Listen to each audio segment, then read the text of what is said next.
to a T the entire game before that. The previous like almost 3 9/10 quarters. I mean, and what was the turning point in each of those games? Costly turnover. A fumble. Exactly. Costly turnover while we were on the verge of scoring. And that's a good thing and a bad thing. The good is, look at our special teams. What an improvement. They didn't screw up. That's an improvement. Now the next step is to actually contribute and be a game maker. But that's huge. The bad thing is, is there an issue with adjustments once the other team makes their initial defensive adjustments? What is LaFleur and our offense doing to adjust to the adjustment? And it feels like in these two very big games, there wasn't one made.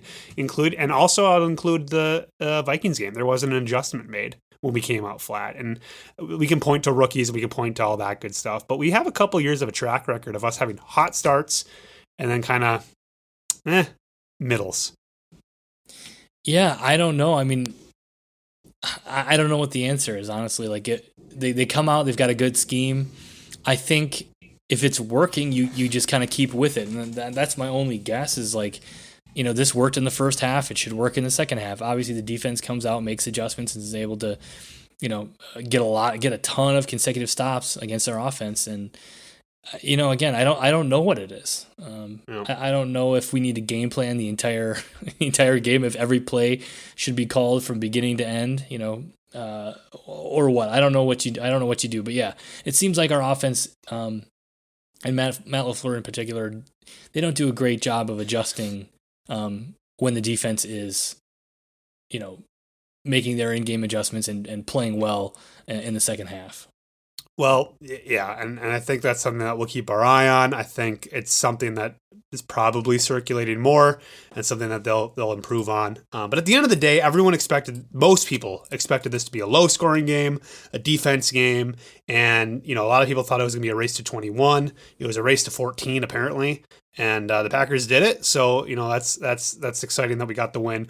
Part of our success early on, offensively and defensively, was our rookies. So I just kind of wanted to touch on the rookies, not, specifically in this game, but just kind of how you've seen them over the last couple of games. Romeo Doubs, I mean, he's going to be our number one receiver, right? I mean, unless Christian Watson picks it up. Sammy Watkins, of course, is on IR now. I think he's our quote-unquote Devontae Adams type receiver. I'm not comparing him to Devontae Adams, but I think he's going to be that kind of number one position, whereas Lazard's going to be kind of more that does what he does so well, that power blocking receiver. Do you agree with that? I mean, I told you last week we needed to see improvement, and you told me, calm down, Charles. He's still a rookie. Let's give him some time.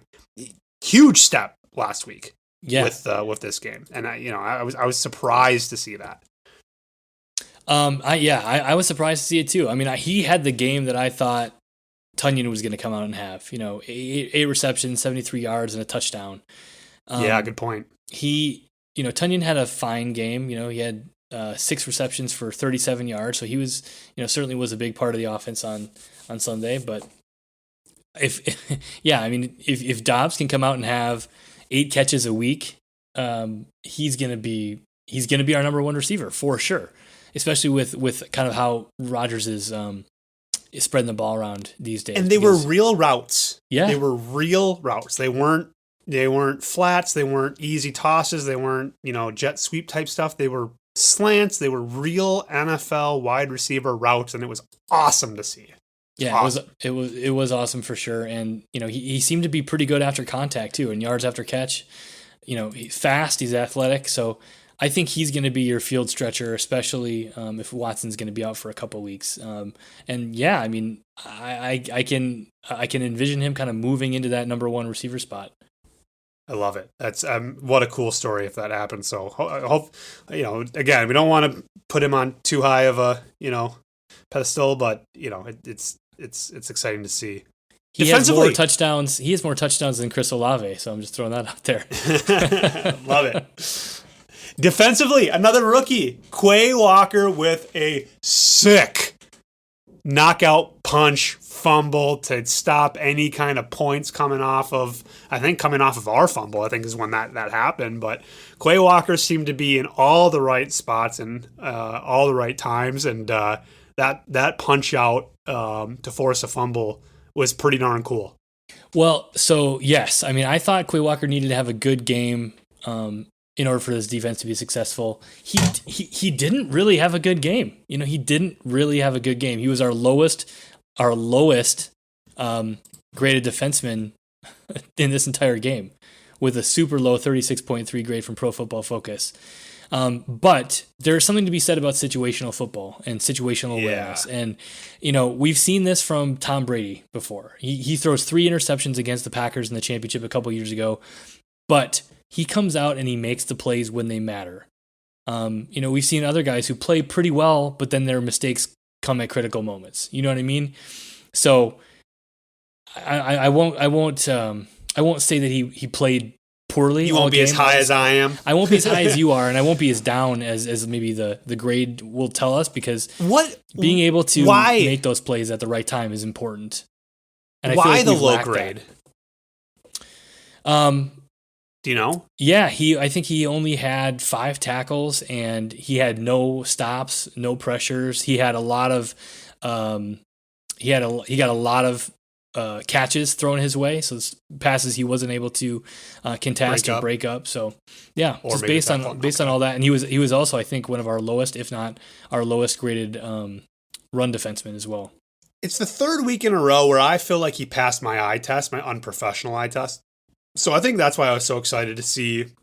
It felt like he was in the right spot against the Vikings, even though he didn't necessarily make the play. He did really well, I thought, in Chicago. So to see him punch that ball out and then kind of be around the ball a lot was to me, gave him a higher grade than that. I obviously am not part of that ranking, but I don't know. I'm higher. I'm definitely higher on him than ranking him as my worst defenseman. Yeah, I mean, just to piggyback on that, I mean, yeah, he's going to have games like this. Again, he's still a rookie and he's still developing, but what you see when you watch him is speed, and he's a magnet to the ball. Right. He's a ball hawk. So that's encouraging to see, because I mean, if it were, him versus like a Blake Martinez, you're going to take Quay Walker all day. Yep. And I didn't want to bring him up necessarily, but Campbell with that breakup on the 2-point conversion, he's kind of been quiet this year so far, and I think he stepped up and obviously had a huge play there. So both of our inside linebackers, I'm happy, right? I'm not. I feel like this is not the 2017 Packers where you're just like, why aren't we, stopping these guys, run, in the middle of the field. So I think overall, the ceiling is high for both these rookies. Yeah, for sure.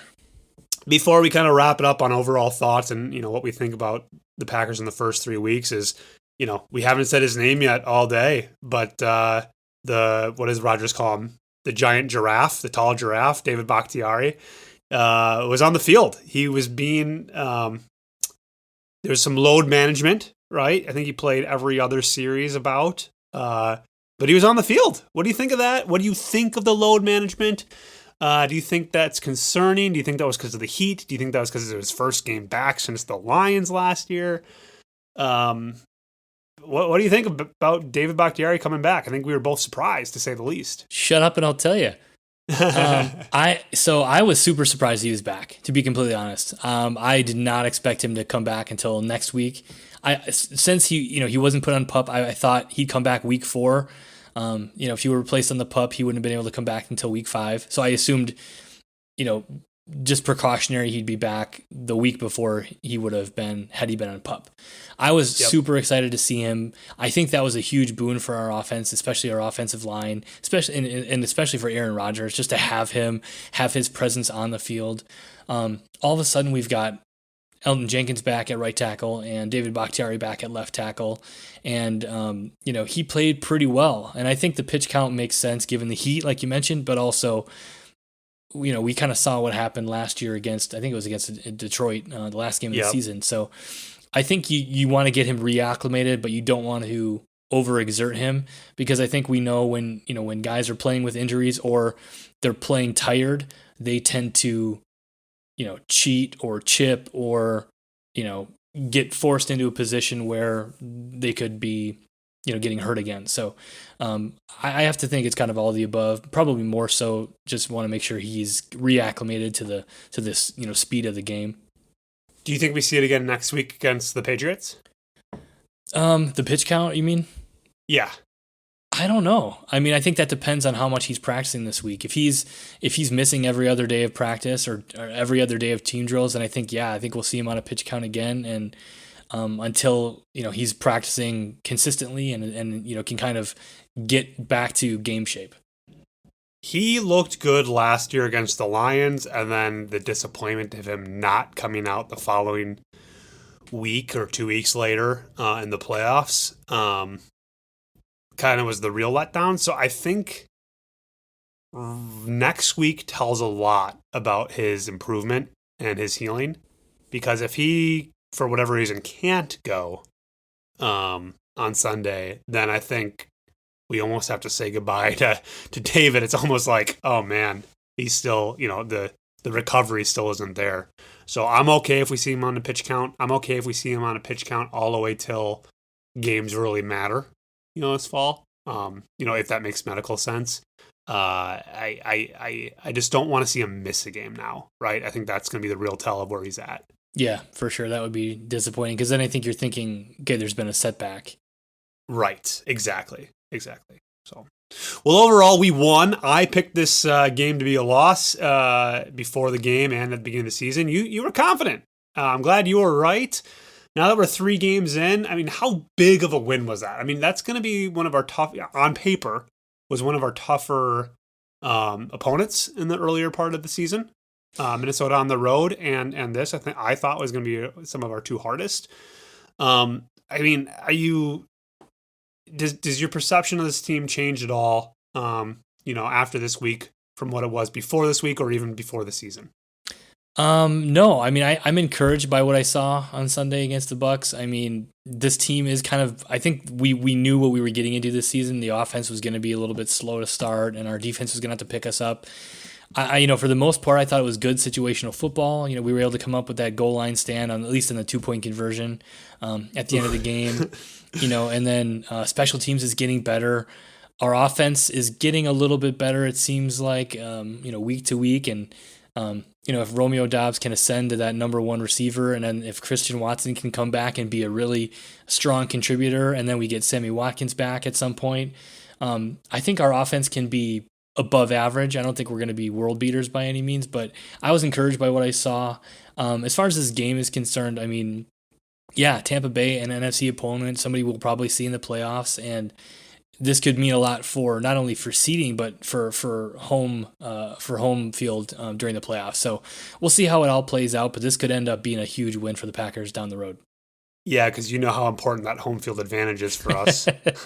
Yeah, it's been super important these last couple of years. But no, I agree with everything you said, so I won't repeat it all. But the next 4 games, the Packers will be heavily favored in, right? So on paper, we should win. Go 4-0 the next 4, which makes us a 6-1 team going into that Bills game on October 30th. So I think you're right. I think just from a seeding perspective, from everything, this was a huge win, and it's encouraging to see. And it's going to be a couple weeks before we see some real competition.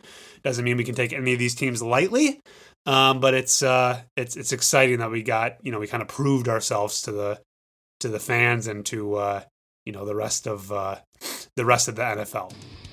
Absolutely. Well, that does it for us today. Thank you for listening to another episode of the Green and Golden Boys, a Packers podcast. Don't forget to subscribe and rate us on your favorite podcast service, and go Pack Go.